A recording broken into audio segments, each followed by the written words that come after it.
Hello, everybody. Welcome back to the Peak Season Podcast. We are glad to have you with us today. How's it going, Tyler? Doing good, Luke. Thanks so much for asking. Today, we have a little bit of a different podcast for everybody, and we're super excited. A little bit of an interview with Brandon Wood. I'll let you, Luke, take it from there and do the introduction. Absolutely. I've been excited to have our first guest on for a long time now. I hope we can keep having interesting people in the space on. I think it's going to be another phase for this podcast and hopefully really grow our audience. So if your goal is to build wealth and still be present for your kids, this episode is going to hit home. Today's guest built his portfolio with that exact goal in mind. So today's guest is someone that I've been looking forward to having on for a while. We've got Brandon Wood, the founder of Adventure Nest, joining us today. I actually met Brandon back in November at Bill Faith's Inner Circle Retreat in Whitefish, Montana. And you know how it goes? Sometimes you meet someone and within about 5 minutes, you realize you're basically wired the same way. Similar philosophies, similar priorities, and we became fast friends pretty quickly. Later in the week, we also discovered that we shared a mutual appreciation of good whiskey, which I know Tyler is on that boat as well. All right. Which, let's be honest, only accelerated the friendship. Brandon originally got into short-term rentals for a reason I think a lot of people can relate to. He wanted to build a legacy for his wife and young kids. Fast forward to today, and he scaled that vision into 11 high-quality properties across 3 different states. Now, what I really respect about Brandon is his approach. He's not chasing doors just to have more doors.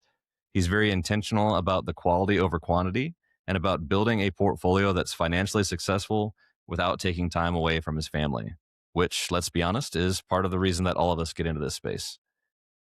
That approach has worked extremely well, not just for him, but for the owners he works with, helping them turn investment properties into true income properties, often doubling or more their previous revenue, and consistently running some of the top performing rentals in the markets that he operates in. So today we're going to dig into how he thinks about scaling, how he protects his time, and what doing this the right way actually looks like in practice. Brandon, welcome to the show. Thanks, Luke. Thanks, Tyler. Happy to be here. We've been talking about this for a couple months. And so it's great to chat with you guys and make this actually happen. Yeah, ever since we were talking about it at Bill's place, shivering around the campfire, we've been trying to line up something, and now it's finally the new year. We've all got a little more time and space, and we're able to line it up. Yeah, absolutely. It was very fortuitous that we were able to be roommates at that retreat, right? Share a room and have some late nights and enjoy chatting and learning more. So you guys are both in Bill Faith's group. Luke, I know you kind of joined more recently. Brandon, what about you? How long have you been a part of that circle?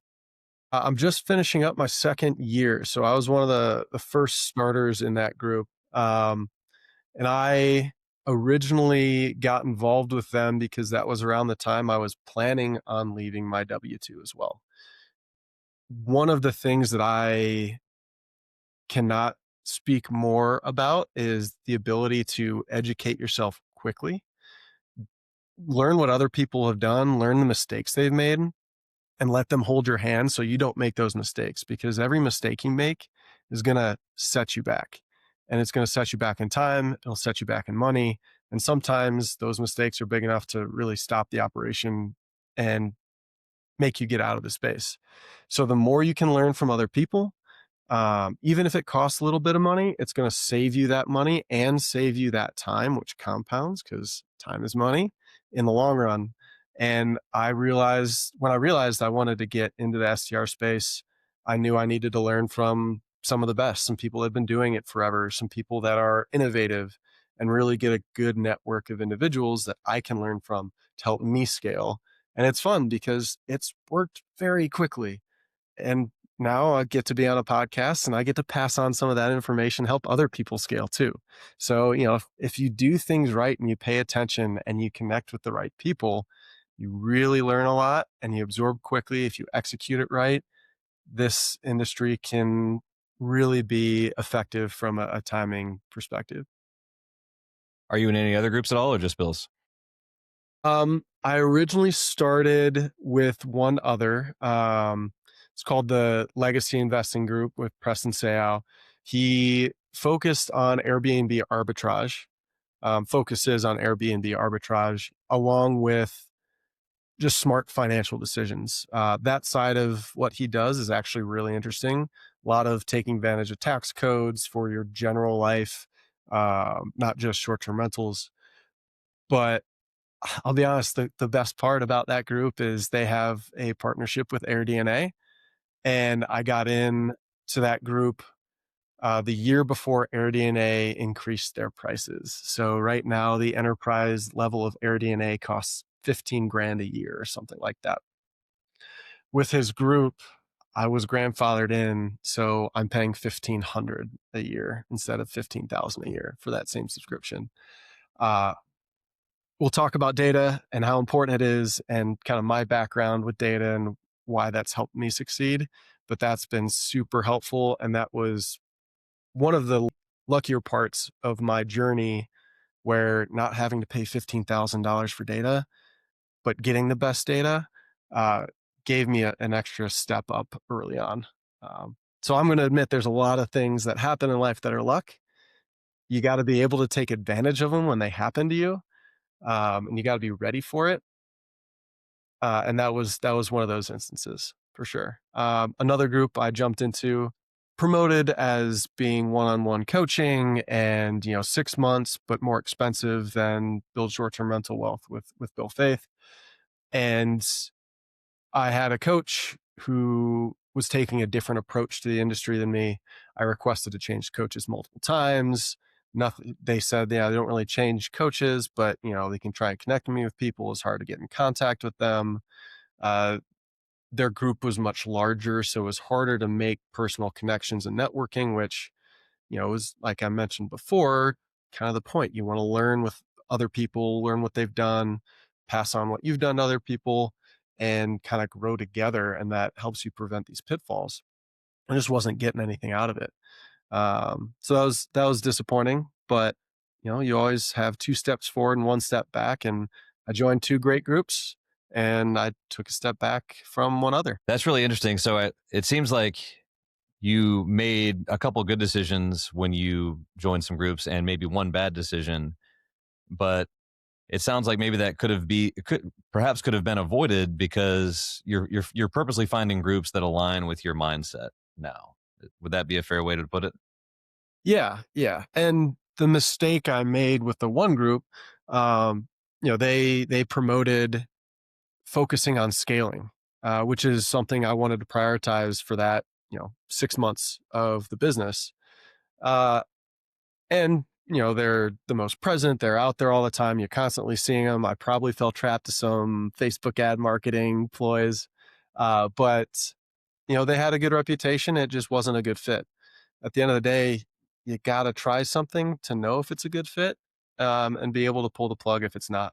And so that's what we ended up doing. I've had a very similar experience, but currently I'm in, I guess one mastermind just ended. I was in Joe Roney's mastermind. And they call that the co-host collective. It was just a small group, low entry cost, but we were all just kind of paying a little bit of money to make sure that we were all accountable. And we did weekly calls, weekly office hours. We had a nice text thread going. He capped it at like 10 people. And it just goes to show that you don't necessarily have to join a mastermind that costs thousands of dollars to get some real value.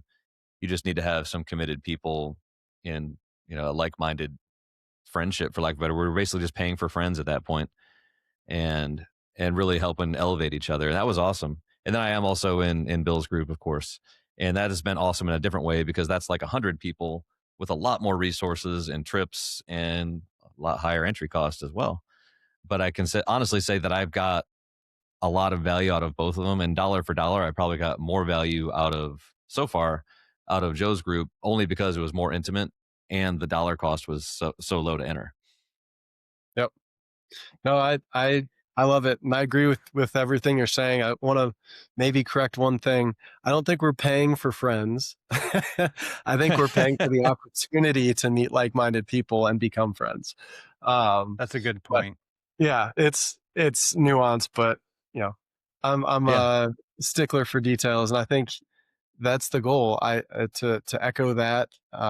You don't need to pay a ton of money to learn from all these people, and I've stopped going to half of the like weekly inner circle events because we have accountability groups through inner circle that are smaller focus groups. We've got individuals that you connect with and you constantly stay in touch with. And so you've got, biweekly or once a month check-ins with all them.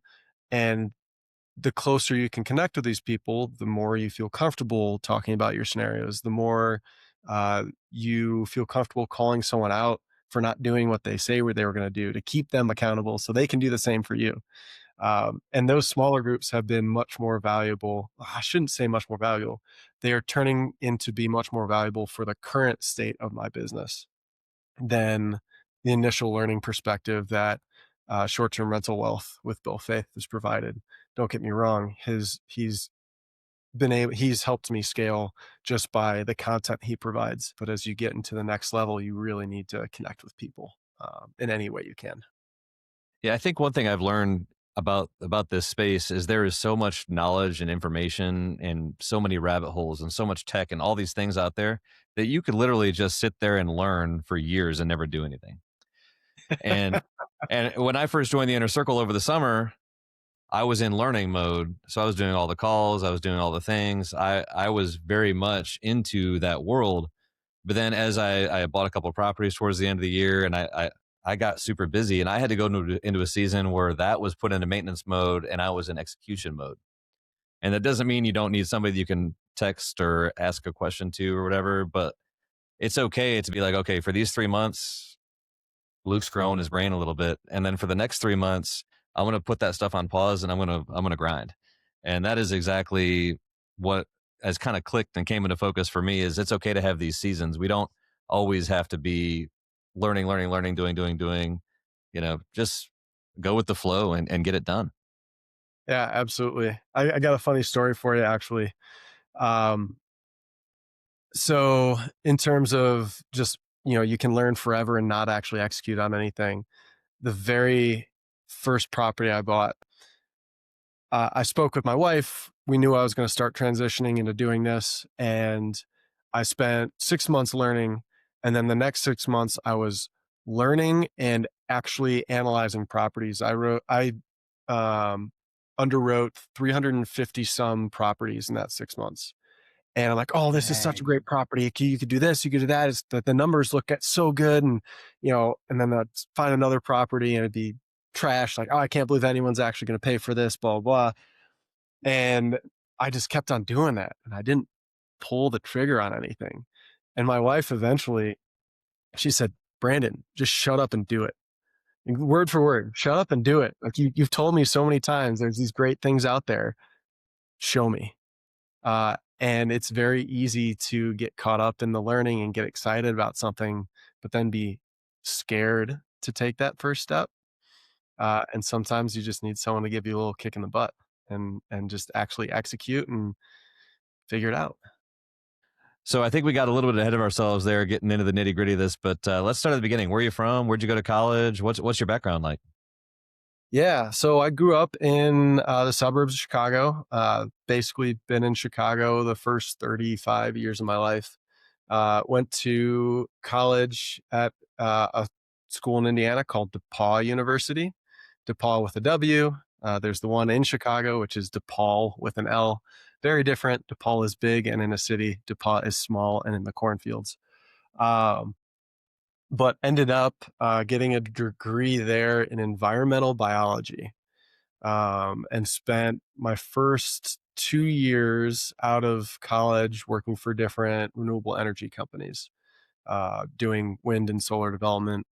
Probably the only thing in my background that I haven't been able to apply to the short-term rental space yet. After I kind of realized that was not my future, I jumped to a large finance company in Chicago called Morningstar. They do star ratings, portfolio management, all that kind of stuff, and So help your first experience them. with stars. Yeah, first, Yeah. exactly. Star Okay. ratings, exactly. Yeah. Perfect. I like that analogy. um, but I jumped on as a internal consultant, which is basically a glorified customer service rep, and quickly jumped into managing and building some customer service teams for them. Worked with a finance tool, which was absolutely outdated and trashy. and eventually jumped into the product side where I would help decide how to build the tool, how to best serve the customers that want to use it. And eventually started going to University of Chicago for my MBA at night while I was doing all this, which was great. Another awesome opportunity to network with like-minded people and bounce ideas off of everybody. Uh, and the fact that I went at night, but also was working during the day meant anything I learned, I could immediately apply, which is awesome. You don't forget anything, it gets ingrained into you, and you kind of have this like extra step of education and experience from it. But I stayed in the tech space after that, eventually moving over to healthcare, the finance side of healthcare, building some products there, some products in the pharma space, and then eventually back to customer service with the leading AI customer service company globally. So worked with a lot of small to mid-sized companies. Some of them got acquired and got pretty lucky in life from that perspective. Met my wife and got married and wanted to have kids and decided that I didn't want to have to beholden myself to, the teams in China or Argentina or, somewhere else in the US where they're calling me at 9 or 10 at night and I've got to be available. And I also have to do my 9 to 5 and I can't be disturbed during my 9 to 5 because I've got to run all these other things. And I needed a better balance to be with my family, right? We live in an age where you can figure out this balance much more easily than our parents could or our grandparents could. They would have to go to the factories or work at the bank or whatever, and they had to physically be there. Um, we don't. We can split our time and get that family balance in there. So uh, I liked what I did. I didn't love what I did. And so I was looking for something else that I could like, but I didn't need to love, but would give me that balance back, right? My goals are something that would be financially stable and something that I could grow to help support the family, but not take me away from them at the same time. I spent, I think it was about 8 months researching a bunch of different industries and types of jobs and things like that, and eventually came on to STRs. I had purchased one myself and hired a property manager to manage it. And when I decided that the STR space was what would fill this need in my life, um, I fired the property management company and took over. And as I was starting to learn and going through all these processes, joining these groups, educating myself, I was using that property to kind of test these things out and realize that I did 3x what the property management company did in my first year. Nice. And this property management company is a big national property management company. It's not Evolve. It's not um, oh my gosh, what's the other big one? Vicasa. Thank you. Yeah, it's not Yeah. Evolve. It's not Big Casa. Um, frankly, it was Avance. Like they supposedly do really well, but they it was a terrible experience, and they completely misled me in every which way. And that's kind of guided me in what I want to do for my clients as well, because I want to be the opposite of them.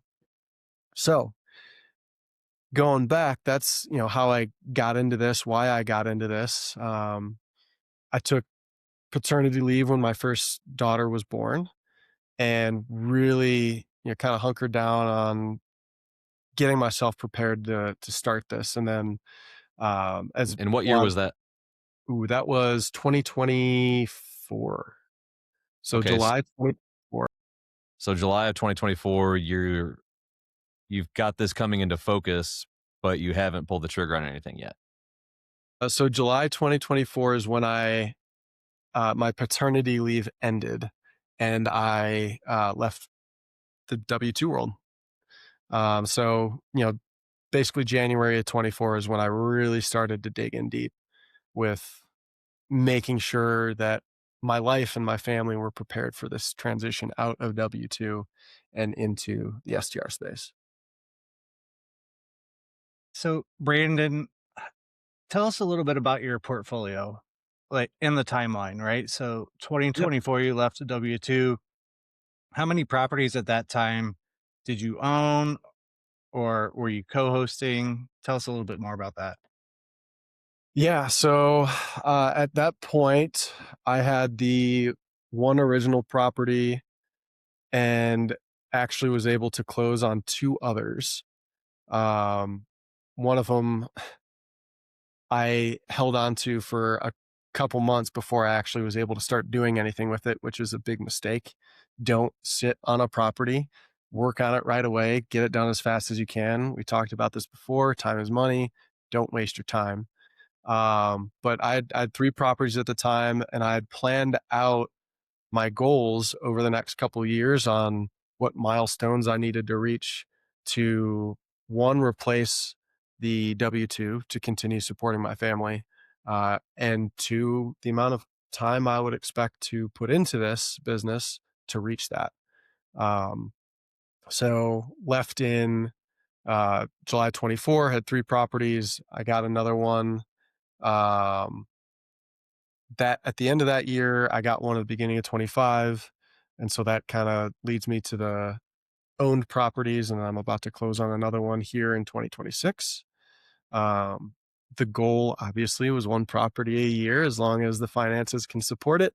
Uh, and at some point in mid to late 2024, I started to try and take on co-hosting clients. And so I have partnered with four different individuals so far, mostly coming on, pretty spread throughout 2025, you know, about one a quarter, to supplement some of that income, apply my practices, and then use that additional income to fund the next personal property out there to continue growing the personal portfolio, which, as I mentioned, is the ultimate goal.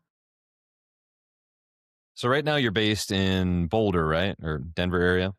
Yeah, did I skip over that? So I moved out to Boulder in 2020. We left March before COVID hit, or February right before COVID hit. My wife and I were just spent COVID traveling back and forth between my family, which was staying in Colorado at the time, and her family in Nebraska, and loved it. And been out here and haven't moved back. Just stayed basically. We went back to Chicago after 2 years to pack up our apartment for 3 days and then drove back out. But love it out here. Boulder's great, and it's been beneficial for the business too because uh, there's a lot of good rental opportunity out here that hasn't been picked up yet. And I was able to, luckily, again, fall into some of that, recognize it, and that's primarily where I operate now. Okay, so your portfolio is primarily within the commuting distance of Denver, would you say? Yeah, mostly just outside Denver. Denver's tough. A lot of regulations in Denver. Technically, you have to live there. It has to be your primary residence. 6 months in a day, and then you can rent it the rest. Um, but I'm outside of Denver, and most of my guests are not from Colorado. They're from everywhere else throughout the country, a lot of Texas, a lot of California, and they're not trying to stay in places like Denver. They want to be more in the mountains. So we kind of found a little niche in that opportunity and took advantage of it. My first two properties that I purchased are actually in Sevierville, Tennessee, which is a super fun place to visit. It's like Vegas for families. It's crazy. There's so much to do there, lights and just all of the things. Um, the downside is I got into it right after COVID. I was looking at the numbers. The numbers look great, but I didn't think about the context of those numbers. I knew that STRs were starting to stabilize, and all the numbers I was looking at were a year trailing. So they're all totally inflated because of COVID, and I didn't take that into account. So not my best purchases, and definitely some of the quickest lessons I've needed to learn. And another thing with that is Sevierville's not regulated that well. Anyone can go in and just get a permit. Where I work now, regulations pretty tight. It's not like Denver or Boulder where you need to be a primary resident to rent property, but there are caps, there are limits, there are certain rules you have to follow, which scare a lot of people out. And if you can get over that fear and find a way into some of these regulated markets, you have a protected asset. You're not going to have to worry about supply increasing or anything like that. And as demand potentially increases, you get a larger cut of that share. So, one of the big lessons I've learned from the beginning, the first initial purchases in Tennessee is I kind of like chasing the regulation. Um, People are afraid of it. I think it's a secret, and I love it. That's Yeah, I'd say super good I'd say advice. there's a lot less competition because of that fear, right? The fear of the unknown. Am I gonna Mhm. get, am I gonna get this and then it's taken away, etc. So I like that. Exactly. That's smart. Yeah. And I think that plays into how you operate as well. And frankly, the regulation impacts your finances a lot. So, in my experience, you go to Sevierville and everyone who's making money there has mountaintop views, an indoor pool, a fire pit, 2 barrel saunas, 3 hot tubs, a themed game room with 5 arcade machines and a basketball hoop and putting green. Like, that's what you have to do to be successful there because there's no regulation, right? Anyone can do it. So everyone has the opportunity to add more and more and more. And you got to put 25, 30, $50,000 into your property every year or two. And that's great because you're adding value into your property, but you don't get the income. And for me, where this is my full-time job, I need the income because asset value isn't going to pay the bills, right? That's when you sell, and I need to support my family. Um, so you're always keeping up with the Joneses because there's no regulation. Where there is regulation, you can have a very well manicured and curated property and keep it running and just make sure you're above that competition line and keep your quality high. And you don't have to add all these ridiculous features or expensive features and amenities just to keep people in the door. You operate in one other market too, right? Yeah, that's right. So just outside of Chicago, about an hour to an hour and a half away, is a town called South Bend. A lot of people know South Bend because of University of Notre Dame. Obviously, I've got a lot of ties in Chicago. I had a family member go to South Bend, uh, get a degree at Notre Dame, and I did not like this family member for a long time because they 100% drank the Kool-Aid at Notre Dame and just became the biggest Notre Dame fan, and it rubbed me the wrong way. And at one point I realized, listen, if people can be this dedicated to a place where they got a secondary degree and not even like undergrad, there's something to be said about what they're willing to do to come back. And so I started looking at that market as well. It's not as regulated, but it is a lot more niche. You have to be very particular about certain things in that market in order to be successful. And that's where my property I'm closing on in a week is. And the first property there is doing really well because I did a lot of research into that market, right? There's a lot of places that are not successful there and they're not making money um, because they just try and find a place and set it up. They don't really focus on the details of how they're setting it up, who they're targeting, the bedroom count, where it's located, all of the aspects that you really need to know in order to be successful in most markets. So Tyler, you mentioned you're in Michigan. You operate Yep. your Yeah. property, Lake Michigan. Luke, what about you? So I am right now. I started in Tennessee a lot like you in 2022. I bought a place just outside of Dollywood, about as close to Dollywood as you could get in Pigeon Forge. Yeah. And I bought it sight unseen. I did a FaceTime with the realtor. I went all in. So I had been a long term real estate investor for a long time before that. And I got the short term rental bug around the same time as everybody else in the country was. So I jumped in with both feet. And like you, I was looking at probably some COVID numbers that were kind of inflated. And I was also really into, I was worried about managing a property. So I thought if I'm not going to manage in my backyard, I want to manage where there's going to be assets on the ground and I can take care of, I can make sure I can find people to do what I can't. So that was kind of what put me into the Smokies. So I bought a very high dollar duplex right next to Dollywood. And actually, the first year I hit dollar for dollar what I projected it to do and what it did the year before. And that was in a declining market. So Awesome. I wouldn't say it's a declining market per se, but the competition was increasing and revenue was going down. I think that market is always going to be a decent enough market as far as visiting, and if you can have the right property there, I think you'll always do well. Mhm. But you know, it's definitely kind of a knife fight Yeah, as far as and I didn't, and being that it was a duplex, I didn't have a yard, I didn't have space to expand and add those amenities you were talking about. So all I could do was price it right, focus on quality, make sure that the hospitality was on point. But at the end of the day, a lot of times I'm letting nights go for $99. So it's, you can't add too much in when you're doing that. But I ran both those duplexes at like 92% occupancy for the few years I owned them. that's And amazing. That's an they just, awesome number. yeah, they just printed cash. It was, and it worked, but I kind of knew I didn't like the feeling of always waiting and fighting the market for these last minute bookings. And it's like, I think there's other places where I can do a little bit better. And while I own that property, I also bought my first place in Michigan, and it was like the polar opposite, right? It was just, Yeah. there's almost no competition in a lot of these places for the same level of effort, and about half the financial investment, I'm cash flowing more. So it's like, okay, I need to pull the plug on this property. And I sold that property last year and repositioned. I bought two more in Michigan. And then I Congrats. also do some consulting and revenue management in North Carolina and Florida.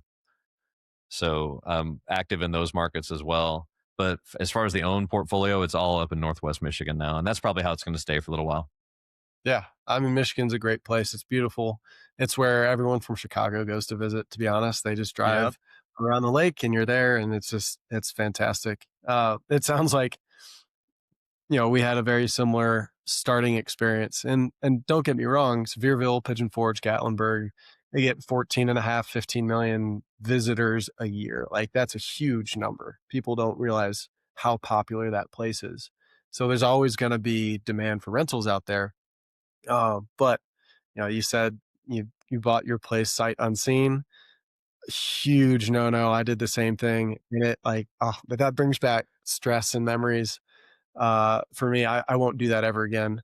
You see, Um, I've got a little, for everyone on YouTube can see, I'm rubbing my neck right now just thinking about it. Oh, man. yeah, But yeah, hey, And it's we worth make the mistakes so you don't have to in this podcast, right? exactly. I mean, Yeah. that's honestly that's a pretty good name for a podcast. We make mistakes so you don't have to. That would work. Just talk about everything we've done wrong. I could write a book about everything I've done wrong. It's only been 2 years, so. So one more question about your W2. I'm curious. So was there like one event aside from, starting a family and all that pushed you out the door at your W2? Or was it just like you always knew that as you started a family, you were going to be moving on? And then what was it finally like when you left? Did you have the Jerry Maguire moment where you walked out the door, or was it just like you didn't come back and it was kind of anticlimactic? Honestly, 100% because of the family. I've always, like I said, always liked what I did. It's fun. It was challenging, uh, but it wasn't what I loved. I've got two sisters. One is a lawyer, and she was born to be a freaking lawyer. She'll argue with anybody, and she's so good at it. I think she's been doing this 10 or 15 years, and she's only lost one case. Like, crazy. She loves it. My other sister's a jewelry designer, absolutely loves it. She was built for that. Like, I didn't have anything I was built for. So I liked what I did, but I didn't love it. What I did love was my family, and love what I would be able to contribute to that family as it grew. So that was solely the reason I got into STRs, to focus on them and help support them, but be there for them at the same time and try and have that balance. Has that actually happened? The support is getting there. It's working. Not to what the plan was yet, but you know, definitely works.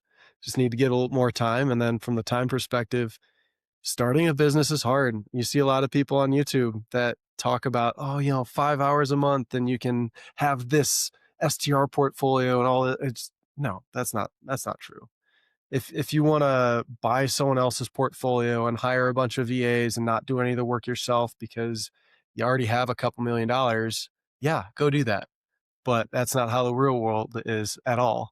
You're building a business and you need to focus on that. And it's been hard sometimes, trying to make that balance and keep that balance with the family. But you still see that in the long run, the hardest part about this business is the setup.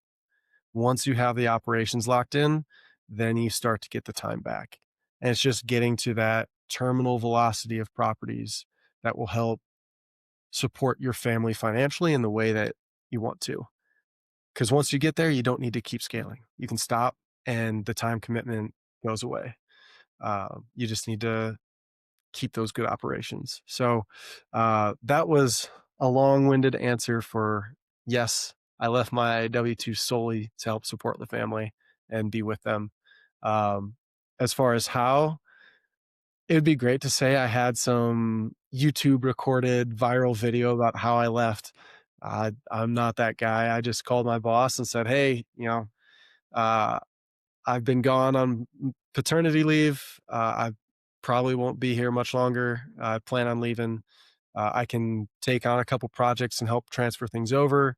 But since I've been gone, does it even make sense to ramp me back up? And he said, no, like, we really appreciate you, but totally understand. And it was just a really clean, even, respectful split, which made it easier. Right. So I respect my old boss for that and really appreciate his approach to it. So, Brandon, you talked about owning and co-hosting, and obviously we're trying to do co-hosting as well. How did Mhm. you like? What was your strategy? How did you like acquire your deals with your clients? Yeah, great question. Because there are a million different ways to do this, right? You've got people out there that, say they'll go and they'll buy other small property management companies and they get a bunch of co-host clients doing that. Some people send out old school letters and flyers. Some people jump on social media. Some people skip trace properties and look up property addresses and try and track people down and get their phone numbers and text them. Some people network, offer referral bonuses. I kind of had my toe in a lot of those different things. Um, I sent out flyers to about 400 different properties that met my criteria when I was first starting co-hosting. I think that costs maybe $2,000 to do or something like that, right? You go on Canva, you have to build, some case studies on how well other properties are performing so you can convince people you're actually good at this and show them how you can help them. And then you have to send those out. You get, I don't know, I had like a 1.5, 2% response rate from those, which is super low, but it ended up leading to my first client, which was a great relationship. The other clients, two of them came in from the Airbnb co-hosting marketplace. So Airbnb I think it was last October, set up a new marketplace where if you're a property owner, you can go find a co-host and you have a profile and you can show your properties on Airbnb and talk a little bit about your approach and what you offer. And I, again, work in a market and there's not a ton of operators, and the operators that are there don't put in the effort to find things like this. I think I'm one of two in my primary market. So when someone needs a co-host, they pretty much reach out to me. Um, that's been very, very helpful. And then the most recent co-host is actually a family referral. So a family friend had a place and they had a property manager that was not doing well and not taking care of the property and not performing and not communicative, the standard big agency problems, and said, you know, my boy Brandon over here does this, and I'd rather work with him. So you've gotten lucky, but I'm gonna try and kickstart getting some more clients. My goal is to get 5 more clients this year and then be done. Right, that's going to be 15 properties, about the max I want to do before I start scaling in quality. So I'm gonna jump and attack a new market that I think will be a high quality income market. And I've got some people on the ground there, so I'm talking to them about referral bonuses. Some of them already in the industry, so they can talk to existing clients as well and find out who needs help, who's not doing well, who's unhappy. Because my approach is keep people happy. It's not necessarily make money. You make money by keeping people happy, but if you focus on keeping people happy, the money follows. So, um, probably making a transition to a lot more person to person contacts. Maybe do a little skip tracing for, you know, this particular property because man, they're hurting. They should be doing 5 times more, um, and targeting that way. All right, everybody, that is going to do it for part 1 of this interview with Brandon Wood. If you want to learn more about Brandon, you can check him out at adventurenest.com. We will see you on Thursday morning with the rest of this interview. Take care, everybody.